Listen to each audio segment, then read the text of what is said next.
In August last year, these parties came together and they signed an agreement. And that agreement was explicit about not considering working relationships with the ANC.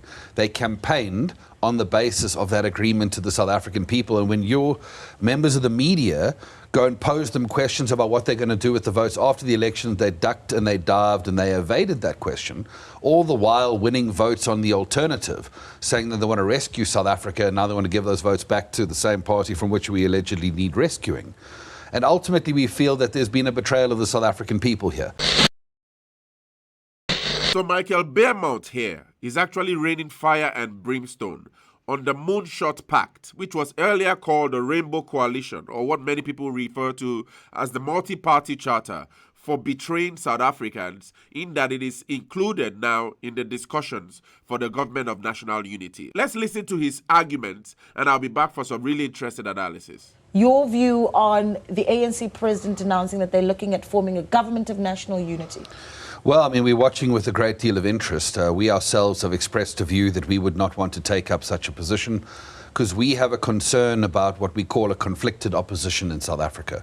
What happens to the opposition who has historically played an important role in exposing the countless acts of corruption and malfeasance that has taken place, particularly over the last 20 years, when they are now given corner offices, blue light vehicles, government-sponsored mansions and higher salaries.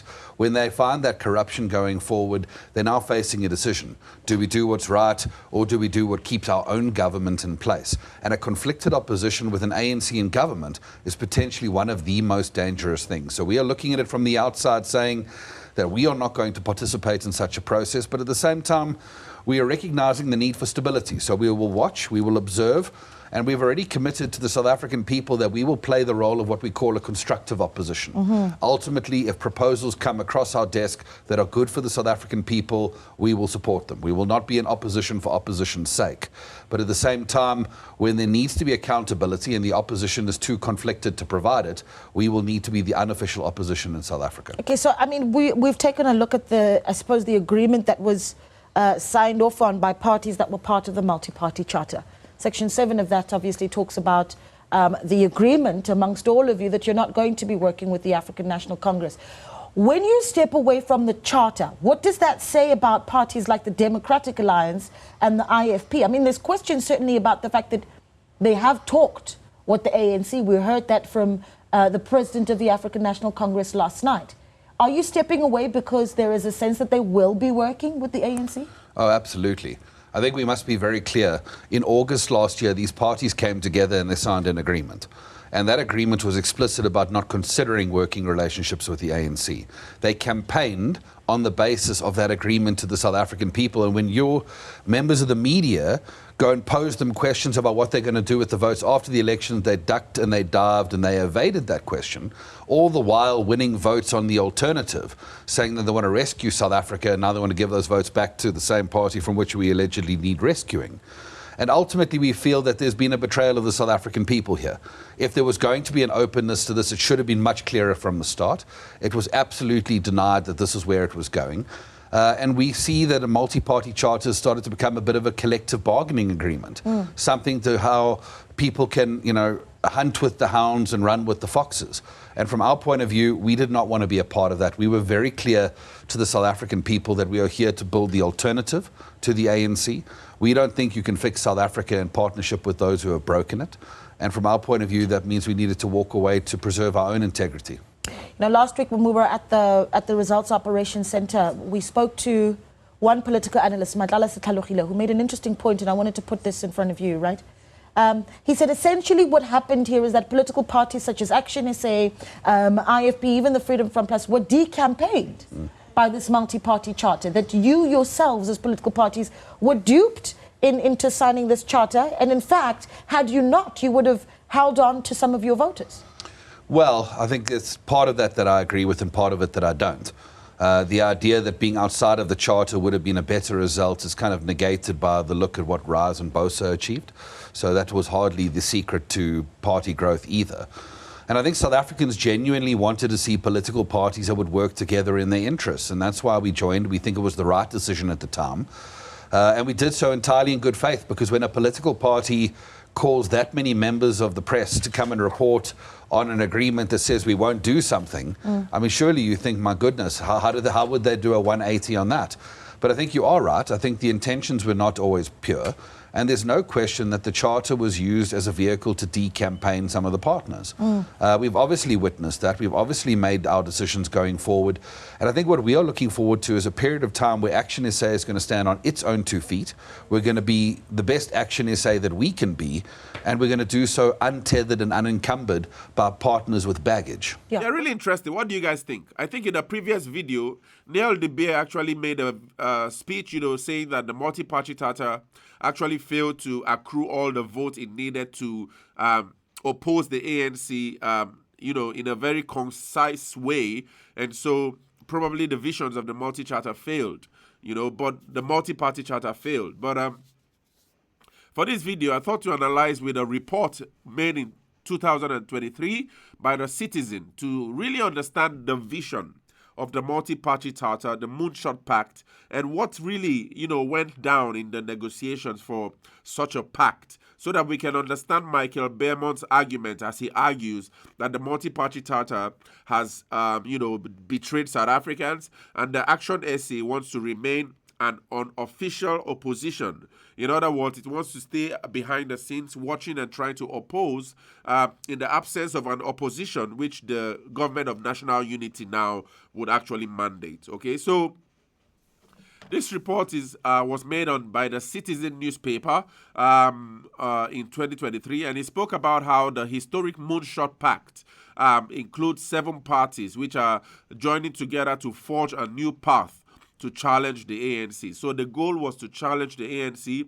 It felt that one party, or even just the DA as the major opposition in South Africa, wasn't sufficient enough to challenge the ANC because of the support it had garnered over the years, okay? So these 7 parties decided to form together to form a pact by which they could possibly unseat the ANC, all right? So the report says that 7 political parties unite to challenge ANC's dominance, launching a multi-party coalition pact for a new path forward. It says that these 7 parties presented a united front in a campaign to unseat the ANC at the launch of the multi-party convention and to deliberate on the MOONSHOT Pact. So the vision originally was to unseat the ANC. All right, this was the character of the MOONSHOT Pact, the agreement. It was to find ways to form a unity, form a kind of like a unity to unseat the ANC. It says that stressing that the convention of the multi-party opposition coalition was not the end.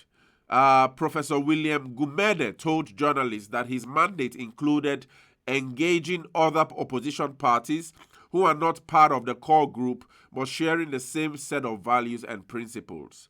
All right. So Professor William Gumede is actually the independent chair. All right. He also said that this is not only a conversation to happen here, but it's something ongoing. So the MOONSHOT Pact was envisioned to be something that will continuously keep going on. All right.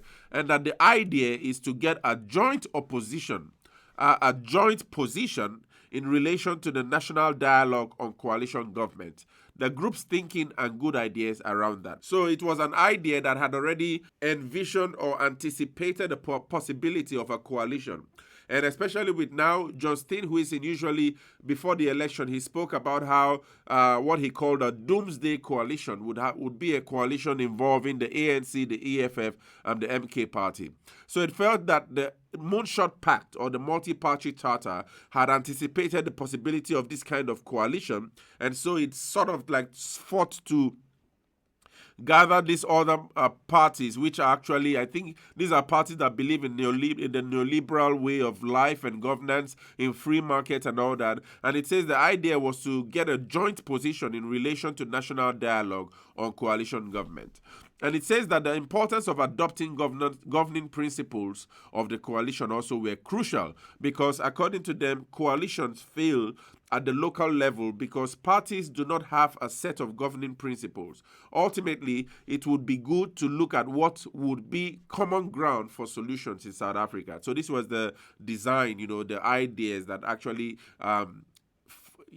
kind of like motivated the formation for the Moonshot Pact. So it was expected that at the end of these negotiations for the Moonshot Pact, there would have been a public agreement to transparently share with the public and for the parties to make pledges to that agreement, holding them accountable. It also argued that this is the beginning of a historic moment for South Africans and that the first time a coalition pact is negotiated prior to an election, all right?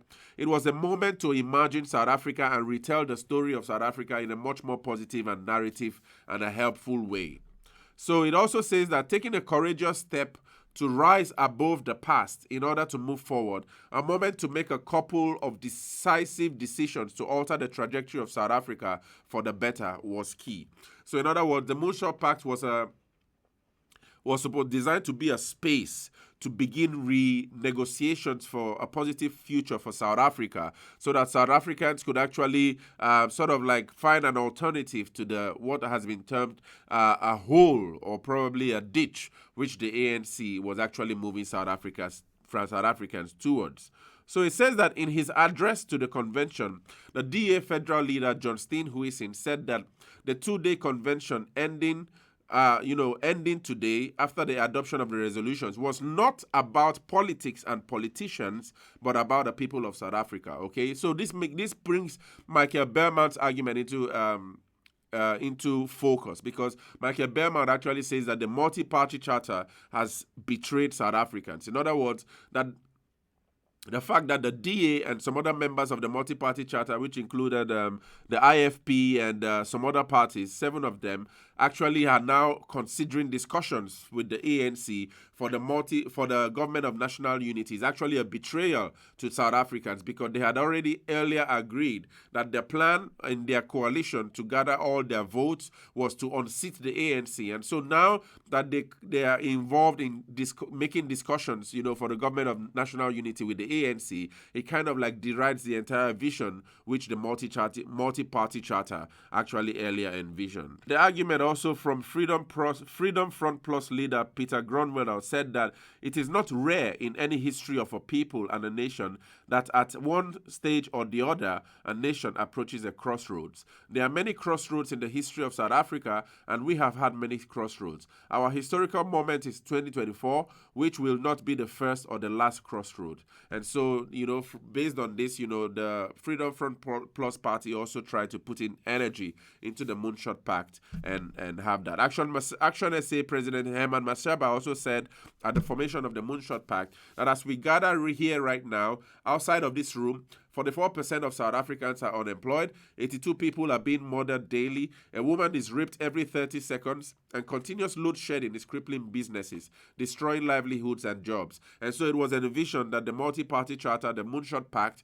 would kind of like create this alternative force to unseat the ANC and begin to solve the problems, that was ravaging the country at the moment. But it seems like now that Michael Beaumont actually complains, really profusely, it seems that the Moonshot Pact had actually failed to achieve all of those things. And what remains for the future of the Moonshot Pact at the moment is actually shaky, because right now it seems that some reports actually say that the ANC have been bullish in its negotiation. So it still retains power to call those on board, which, it actually sees probably fit to work with them, or probably in control of the negotiations anyway. And so the ANC still maintains that power in that regard. And so the multi-party charter, in a way, kind of like has failed to achieve the vision and the plan. And also, to also add this, that, Herman Mashaba there's a report that actually said that Herman Mashaba is set to dump the multi-party charter, the multi-party, the Moonshot Pact,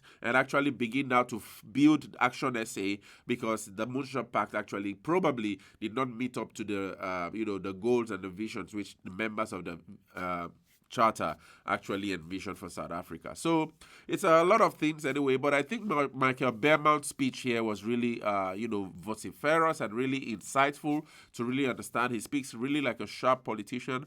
But I don't know, what do you guys think about this, about the Moonshot Pact? Share your thoughts in the comments.